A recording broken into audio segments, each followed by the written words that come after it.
When Grant Holloway told me I wasn't ready to lead the department I had been holding together for almost 2 years, I didn't argue with him.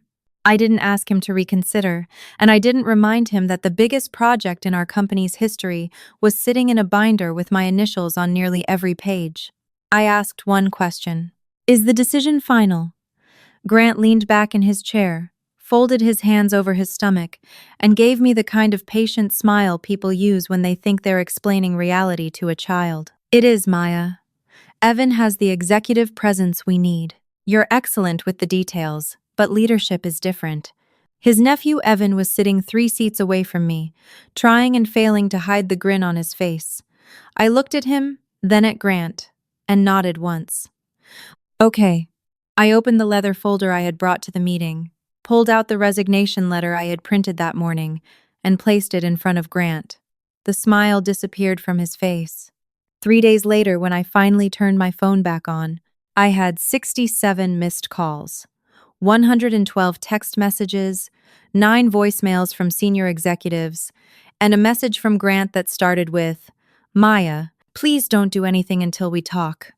By then, they had already done enough. I was 28 years old, and I had spent 7 years at Holloway Pike Construction in Phoenix, Arizona, which was longer than I had spent anywhere except my childhood home. My dad had been a field superintendent there before cancer took him when I was 21. Grant had stood beside my mother at the funeral, put a hand on my shoulder, and told me, "Your dad was family here. You'll always have a place with us." At the time, those words meant everything to me. I had just graduated with a construction management degree and was scared of losing the last physical connection I had to my father, so I took an entry-level estimating job at Holloway Pike and stayed. I learned fast. I learned how to read plans until the lines blurred together, how to spot a missing scope item before it became a 6-figure change order, how to call a subcontractor without wasting his time, and how to tell whether a number was real or just a salesman hoping nobody would ask questions. By 25, I was leading estimates. By 27, I was unofficially doing the work of the pre-construction director after the previous director retired. Nobody gave me the title, but everyone gave me the problems. I didn't complain because, like a lot of dependable daughters and dependable employees, I had confused being needed with being valued. Then, the Desert Valley Children's Hospital expansion landed on our desk. $60+ million, 18 months of pre-construction, a tight urban site, active hospital operations, complicated underground utilities, and a steel package whose price changed every time the market sneezed. Winning that job would put our company into a different category. Grant called me into his office the day the invitation arrived and said, "This is your shot, Maya. Bring this home and we'll talk about your future." I believed him. For 9 months, I lived inside that project. I ran scope meetings at 6:30 in the morning. I took calls from concrete subs while grocery shopping. I caught a mechanical routing conflict that would have added nearly $1 million after construction started. I built a contingency model around a utility relocation nobody could price cleanly because the city records were 40 years out of date. I developed relationships with the hospital's owner representative, the architect, and every major trade. When the final interview came, Grant let me present the entire estimate because Evan, who had joined the company 11 months earlier after finishing an MBA, was still getting comfortable with the technical side. I knew what that meant. Evan could talk. He could shake hands, remember spouses' names, order the right bottle of wine, and make a room feel like he belonged in charge. What he could not do was explain why a 6-inch chilled water line crossing a new foundation mattered. Still, I told myself competence would win eventually. The morning Grant called me into the conference room, I thought the promotion was finally happening. Instead, he told me Evan would become vice president of pre-construction and I would remain senior estimator reporting to him. "You'll be critical to his success," Grant said, as if he were offering me a prize. Evan leaned forward and added, "Nothing really changes for you, Maya. You'll keep handling the numbers and I'll handle the higher-level relationships." That was when something inside me got very quiet. Not angry, quiet. I realized they weren't overlooking my work. They understood it perfectly. They just believed I would keep doing it without the authority, title, or pay because I always had. So I asked whether the decision was final. handed Grant my resignation, and stood up.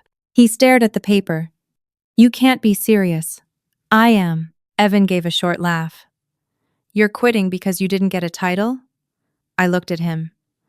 "No, I'm leaving because the title told me what this company thinks my work is worth." Grant's face hardened. "Don't be impulsive. We're 72 hours from finalizing the hospital GMP.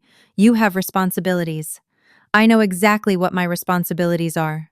Before I left the building, I sent one email to Grant, Evan, our CFO, our project executive, the junior estimating team, and HR. Attached were my complete handoff notes, subcontractor quotes, open clarifications, exclusions, alternates, and a risk register.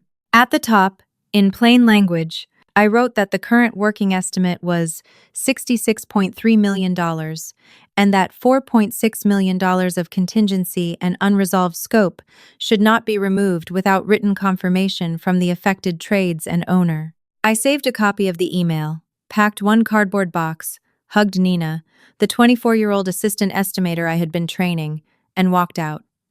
Grant followed me halfway to the elevator. "If you leave before this deal is done, don't expect me to give you a reference." I pressed the button and looked at him. "Then don't."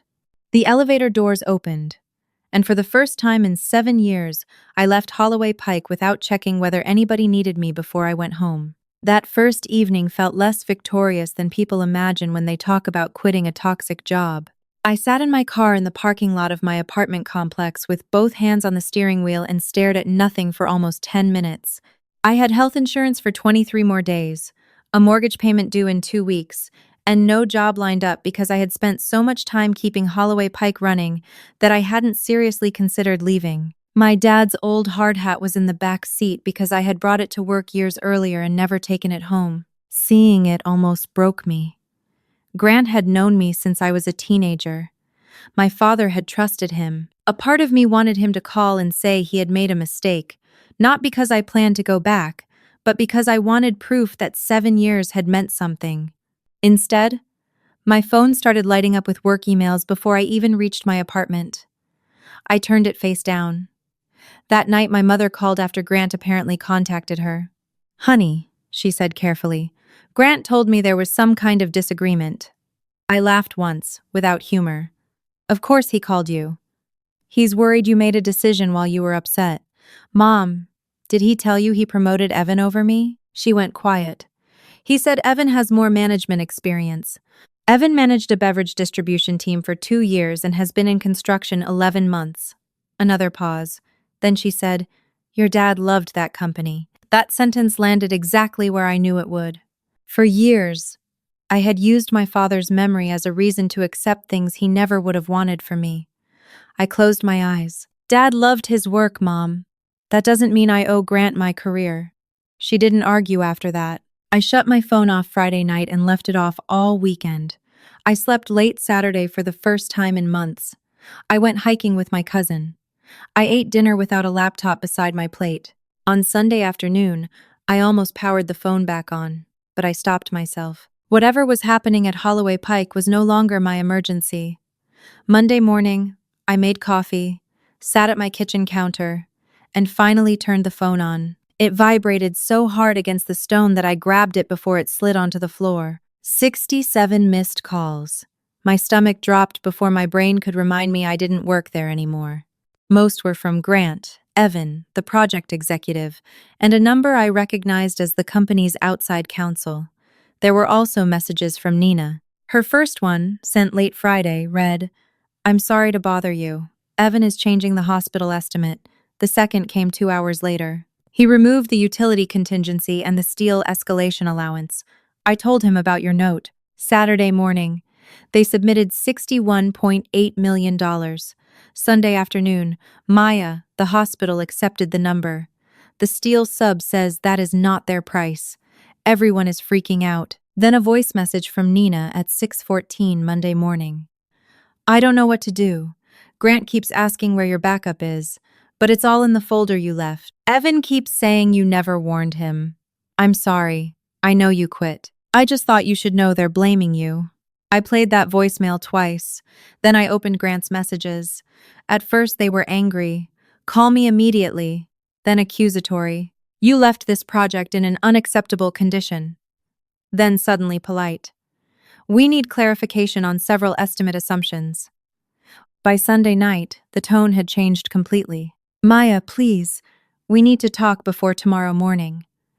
The hospital had issued a letter of intent based on the $61.8 million price Evan submitted. The problem was that the real cost exposure was much closer to my $66.3 million estimate. Evan had removed almost every uncomfortable number that made our bid less competitive. He cut the steel escalation reserve even though the structural steel subcontractors, quote, explicitly expired in 30 days. He eliminated most of the underground utility contingency because the owner probably would cover it later. He reduced labor assumptions based on a productivity factor from a completely different type of project. Worst of all, he converted several subcontractor budget numbers into firm numbers without getting written confirmation.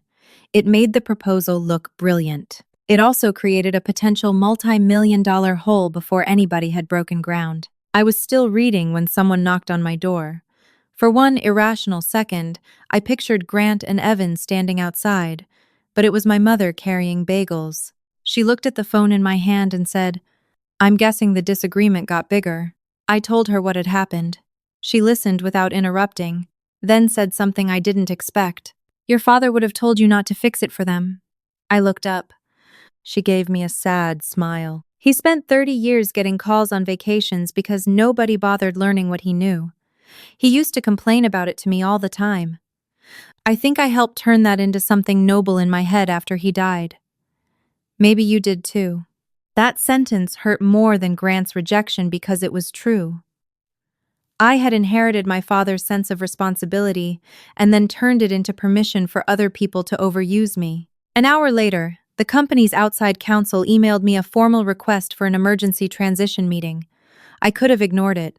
I almost did. Then Nina texted, Grant is blaming the estimating team. 2 people are crying in the war room. That changed my decision. I wasn't going back to rescue Grant or Evan, but I wasn't going to let 20-something estimators take the fall for choices they hadn't made. I replied to counsel that I would attend one 3-hour transition meeting as an independent consultant at $300 an hour, prepaid, with written confirmation that my role was limited to explaining work completed before my resignation and that I assumed no responsibility for decisions made afterward.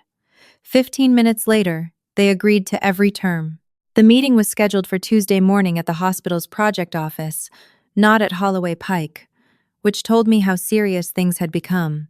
When I arrived, I found Grant, Evan, our CFO, 2 board members, the hospital's owner representative, a woman named Claire Donnelly, and 3 members of the estimating team already seated around a long table. Nina looked exhausted. Evan looked angry. Grant looked like he hadn't slept. I put my laptop on the table and sat down. Grant skipped hello. We need to understand how your estimate got from 61.8 to 66 million depending on which document we open. I looked at him. My estimate didn't. Evan shifted in his chair. Grant frowned. Excuse me? The estimate I left Friday was $66.3 million. The final proposal was changed after I resigned. Evan leaned forward. You're acting like those were random cuts. We had to sharpen the number to win. Claire's eyes moved from him to me. What does sharpen mean? Evan hesitated. Grant answered for him.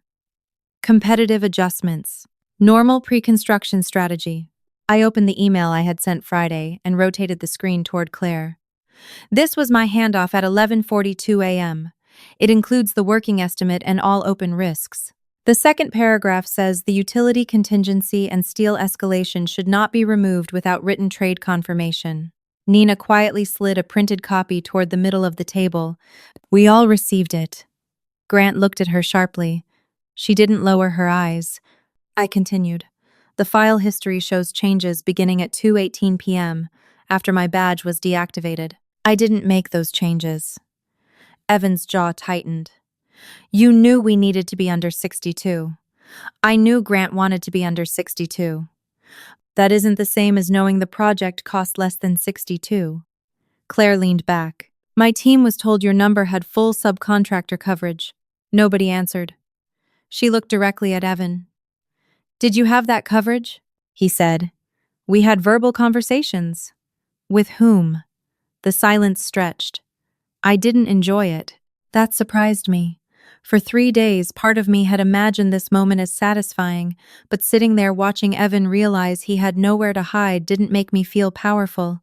It made me tired. So I did what I had come to do.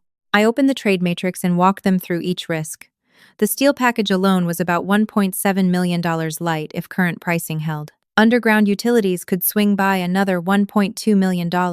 The electrical subcontractor's number excluded temporary power needed to keep the hospital operating during 2 phases. The drywall number had been converted from conceptual square foot pricing without the final infection control requirements. None of those problems were impossible. Construction teams solve messy problems every day. The problem was pretending uncertainty did not exist because uncertainty made a bid less attractive. Halfway through the meeting, Claire asked me, Maya, did you recommend submitting at 61.8? No. Did you recommend any number below 62? Not without scope changes or owner-approved alternates. She nodded slowly and looked at Grant. That is very different from what we were told yesterday. Grant's face changed. Who told you otherwise? Claire opened a folder. Evan did. Evan sat straighter. I said Maya had built enough cushion into the estimate that we could be aggressive. My phone buzzed in my bag. I ignored it. Then Nina spoke. That's not what she said. Everyone looked at her. She swallowed but continued. Friday afternoon, I told Evan the utility number was specifically marked Do Not Remove. He told me Maya was too conservative and that Mr. Holloway wanted the bid to start with a 6 and a 1. Grant's face turned red. Nina, be careful. The old version of me would have stepped in to protect Grant from embarrassment. Instead, I let the truth stand there on its own. Claire looked at Grant. Did you instruct your team to reach a predetermined price? Grant rubbed his forehead. I told them we needed to be competitive. One of the board members, a retired contractor named Wallace Price, spoke for the first time. Grant, I'm going to ask you a very specific question. Did you tell Evan to get under 62 million? Grant stared at the table. Finally, he said, I told him the hospital was likely ours if we could get there. Wallace looked at me. And you told them the estimate didn't support that? Yes. In writing? Yes. Wallace exhaled through his nose. Evan suddenly pushed back from the table. This is ridiculous. Everybody is acting like Maya is some genius because she padded an estimate. If she hadn't quit in the middle of the job, we could have worked through this together. That was the moment I felt my calm settle all the way down to my bones. Evan, I didn't quit in the middle of a secret. I left you the complete estimate, every quote, every risk, every clarification, and every contact. You changed the number after I left. Because I was trying to win. Then own that. He stared at me. I kept my voice level. I didn't delete $1 from that estimate. I didn't send the proposal. I didn't tell the hospital the trade coverage was firm. Whatever happens next isn't revenge. It's the result of decisions I didn't make. Claire closed her folder. We need a recess. She stood, and the hospital team left the room. For the next 40 minutes, Holloway Pike turned inward. Wallace asked Nina and the other estimators to step outside. Then he asked Grant whether he had reviewed the final estimate before authorizing submission.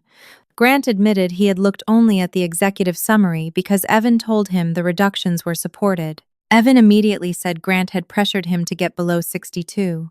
They began talking over each other, each trying to move responsibility slightly farther away from himself. I sat quietly until Wallace raised a hand. Stop. Both of you. The room went still. This company is about to lose a client relationship we spent 4 years building because the president wanted a number, and the new vice president wanted to prove he could deliver it. Grant looked older than he had a week earlier. We haven't lost anything yet. That depends on Claire. Wallace turned to me.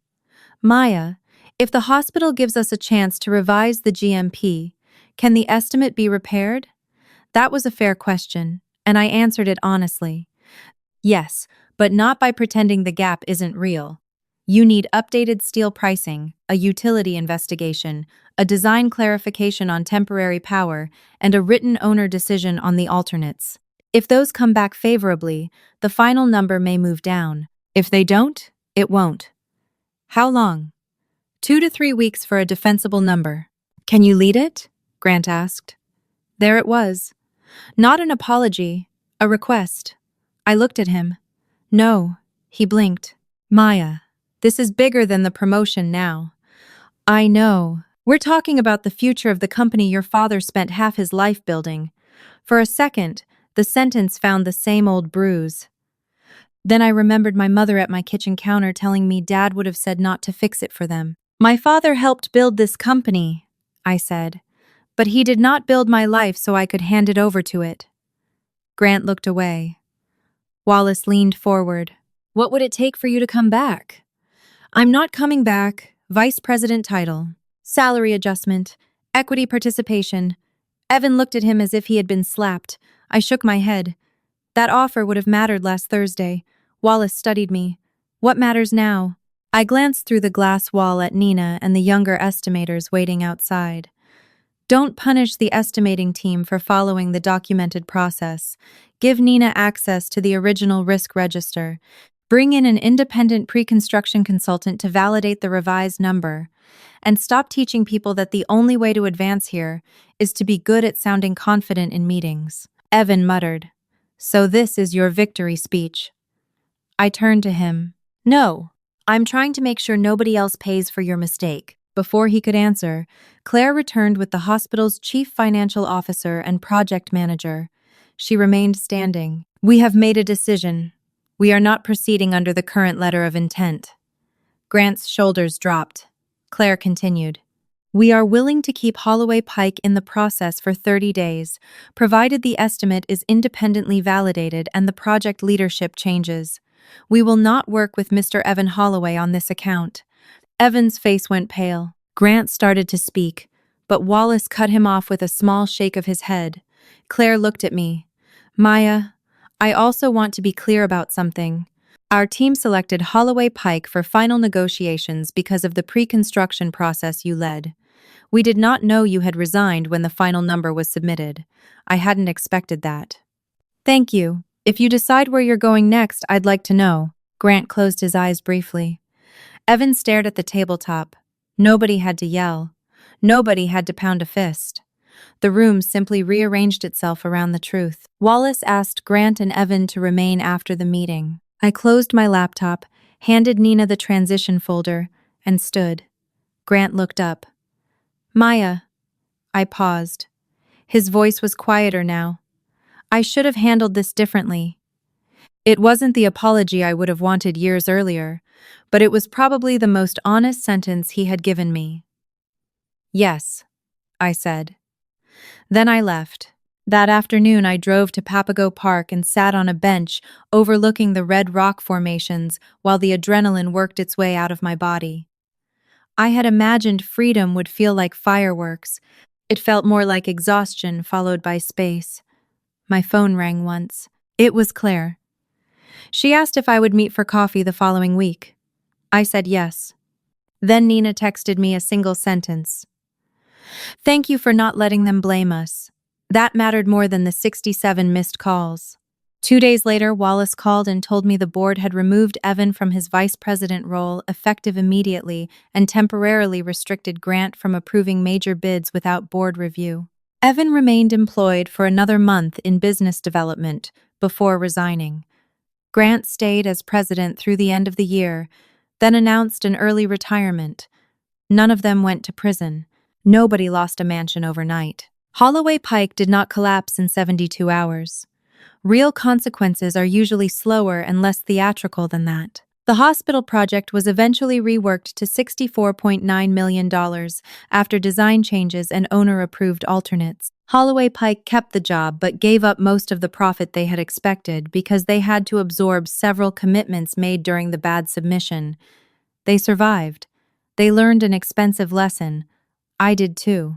Claire introduced me to the president of Suncrest Builders, an employee-owned contractor that had been trying to expand its healthcare group. Their pre-construction director, a 52-year-old woman named Denise Warner, spent our first interview asking me technical questions instead of selling me on culture. At the end, she said, "I've read your estimate notes from Desert Valley. You write like someone who expects the field team to actually use what you give them." I laughed. "That's because I do." She offered me a pre-construction manager position with a 28% raise, employee ownership, and something I had never had at Holloway Pike, authority that matched responsibility. I accepted. On my first day, Denise handed me a hospital renovation estimate and said, "I want your recommendation. I may disagree with you, but I won't ask for your judgment and then punish you for giving it." I almost didn't know how to respond to that. At Suncrest, I learned what healthy work felt like. It was not perfect. People argued about assumptions. Project managers pushed estimators for lower numbers. Executives wanted aggressive proposals, but when someone disagreed, they brought facts. Nobody asked me to make a risk disappear just because the truth was inconvenient. 6 months after I left Holloway Pike, Nina called me. She had been promoted to estimator. "You know what's weird?" she said. "They actually ask us to explain the contingency now." I smiled. Imagine that. Then she told me Wallace had started requiring written sign-off for any executive adjustment over $100,000. I said, "That's a good policy." She laughed. "You scared them into governance." I didn't scare anybody. They scared themselves. That became a joke between us, but there was truth in it. I had spent years believing the only alternatives were staying quiet or destroying relationships. There was a third option I had never seriously considered. Stop carrying what belongs to other adults and let the weight teach them what your explanations never could. A year after I resigned, my mother and I drove out to the cemetery on my father's birthday. We brought the cheap grocery store sunflowers he used to buy her every Friday because he claimed roses were a scam. We sat on the grass beside his marker, and Mom asked whether I ever missed Holloway Pike. I thought about it. I missed certain people. I missed Friday breakfast burritos with the estimating team. I missed knowing every shortcut through the office. I even missed the smell of printed drawings when a new bid set arrived. But I didn't miss the version of myself who believed loyalty meant agreeing to disappear behind other people. "I miss Dad there," I finally said. "I don't miss me there." Mom nodded. "There's a difference." On the drive home, I thought about the morning Grant told me Evan had the executive presence I supposedly lacked. For months afterward, people asked whether quitting had been worth it. They usually expected me to talk about the raise, the new company, the hospital client, or watching Evan lose the position he had been handed. Those things mattered, but they weren't the answer. The most important moment happened before any of them. It happened when I asked, "Is the decision final?" and believed Grant when he said yes. For years, I had treated disrespect like a puzzle I could solve if I worked harder. I thought if I made one more perfect estimate, saved one more project, stayed one more late night, somebody would eventually notice and reward me fairly. What I finally understood at 28 was that some people notice exactly how valuable you are and still choose not to value you, because your willingness to accept less is part of what makes the arrangement profitable for them. The moment I stopped accepting it, everyone called it impulsive. Then, when the work I had quietly carried became visible, they called me indispensable. Neither label mattered anymore. Being indispensable had never been the goal. Being respected was. These days, when one of the younger women on my team comes into my office and says, "I don't want to seem difficult," I ask her the same question Denise once asked me. "Are you being difficult? Or are you saying something inconvenient?" Usually she already knows the answer. And whenever I think back to those 67 missed calls, I don't picture a company in panic. I picture the silent Friday afternoon when I carried one cardboard box to the elevator and felt terrified that I might be making the biggest mistake of my career.